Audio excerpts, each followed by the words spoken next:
Thank you. Good evening. Diana Longrie, resident at 1771 Burr Street, also business owner at 1321 Frost Avenue in Maplewood.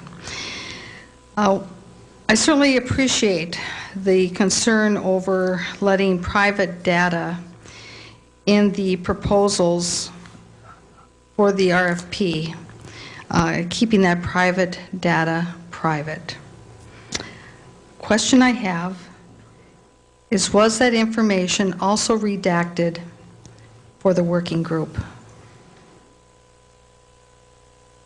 We're not going to answer your questions, Diana, so you can continue if you want. Okay. What leads me to believe that the information wasn't redacted for the working group is the discussion asking if the staff would have enough time to redact the information. So that leads me to believe that all the information that the working group received was not redacted. So was there a bias created because everybody on the working group could see who the proposals were from? It's a question, food for thought. What I really came up here, though, to discuss was that it's come to my attention that, as you mentioned, that there's been some erroneous information that's been circulating around having to do with trash hauling. And it's come to my attention that some erroneous information has been emailed from a particular John Nephew with regard to a survey having to do with trash hauling that was conducted by myself.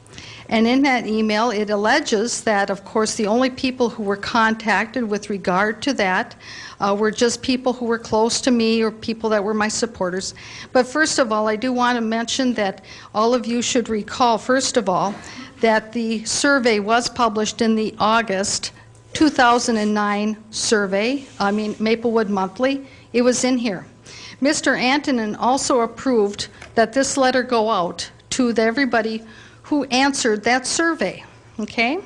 And it says here that I wanted to put all of my results in the December issue of the Maplewood Monthly, however, there wasn't enough room. City Manager Antonin approved my idea to send out the results to people who responded or who expressed an interest in the results. This past summer, I either sent or personally delivered approximately 2,500 surveys. The city also published my survey in the August 2009 monthly, Maplewood Monthly. Now, initially, in the Maplewood Monthly, it did indicate that at that time, when the survey wasn't completed, that at that time, approximately 69.2% of the respondents said no to government-managed trash collection. After this was published in the Maplewood Monthly, actually that number changed a little bit because, you see, more people responded. So it covered whoever received a Maplewood Monthly, the entire city.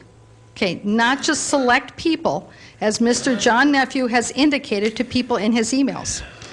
And the results are, at the end and conclusion of this, is that it then went to a number of that said no, went to 62.9%, okay?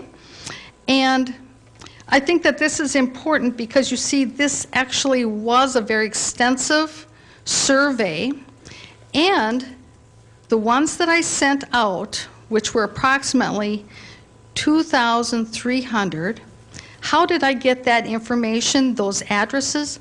I went to the Secretary of State and I picked the 2,300 households that have the highest level of voting in our city. People who are interested in what goes on in our community. Those were the people who were surveyed. Plus, then anybody else who didn't get one of those surveys, they got their Maplewood Monthly. And then, because I thought we still might be missing some people, I just randomly took some blocks and walked around blocks and knocked on every single door. People I didn't know. 30 seconds. So that is how that survey was conducted. And I just wanted to clarify that because, you see, we have a city document here, we have a city document here, which verifies that the information going out by email is inaccurate. So thank you very much.